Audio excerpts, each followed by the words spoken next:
اب اس میں جیسا میں نے عرض کیا کہ گناہوں سے پرہیز، اس میں آج کل جو دو بہت بڑے فتنے ہیں، ان دو فتنوں کی طرف بندے کو آج کل خاص طور پر خوب توجہ دینی چاہیے۔ ایک نگاہ کا فتنہ اور ایک زبان کا۔ نگاہ کا فتنہ یہ جس میں بڑے بڑے مبتلا ہیں کہ پہلے نگاہ فحش قسم کے مناظر پہلے دیکھنے کے لیے آدمی کو اللہ بچائے سنیماؤں میں جانا پڑتا تھا۔ اب گھر ہی نہیں، ہر ہاتھ میں سنیما موجود، ٹیلی فون کی شکل۔ اس کا نام رکھا ہے اسمارٹ فون۔ اسمارٹ کے معنی بڑا خوبصورت اور بڑا عقل مند فون، اور اس کے اندر جو ہے جہنم کے انگارے چاہے دہک رہے ہیں۔ تو زبان کا جو فتنہ ہے یہ اس دور کے بڑے عظیم فتنوں میں شمار ہے، اور اللہ بچائے بڑے بڑے مبتلا ہو جاتے۔ تو میرے بھائیوں، اور بہت ہی لجاجت کے ساتھ عرض کرتا ہوں کہ اپنے آپ کو اور اپنی اولاد کو اس نگاہ کے فتنے سے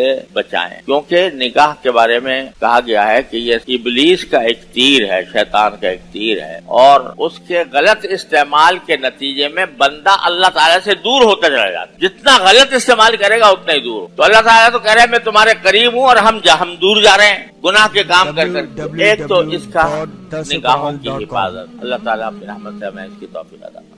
دوسرا ایک بہت بڑا فتنہ ہمارے دور کا وہ ہے زبان کا۔ زبان اللہ تبارک و تعالیٰ نے ایسی چیز عطا فرمائی ہے کہ اگر ہم چاہیں تو اس کے ذریعے جنت کے خزانے اپنے نامہ اعمال میں ڈال سکتے۔ زبان سے اللہ کا ذکر کر لیا، سبحان اللہ ایک مرتبہ کہہ لیا، ایک مرتبہ سبحان اللہ کہنے سے بھی نامہ اعمال کا پلہ بھر جاتا، ہر اللہ کے ذکر کے ساتھ۔ تو اللہ نے یہ نعمت اس لیے دی ہے کہ ایک سیدھی سچی بات ہم دوسرے تک پہنچا دیں، اپنا معافی ضمیر دوسرے پر واضح۔ جن کو یہ نعمت میسر نہیں ہے ان سے دیکھو ان کے اوپر کتنی بے چینی ہو، لیکن اللہ نے ہمیں یہ نعمت دے دی۔ اس کو غلط استعمال اس کا کیا ہے کہ جھوٹ بولنا، خلاف واقعہ بات کہنا، یا غیبت کرنا، یا بہتان لگانا، الزام لگانا کسی کے اوپر بغیر کا۔ اور جھوٹ کی ایک شکل یہ بھی ہے، جھوٹ کی ایک شکل رسول کریم سرور عالم صلی اللہ علیہ وسلم نے ارشاد فرمائی کہ کفا بالمرء کذبا ان یحدث بکل ما سمع۔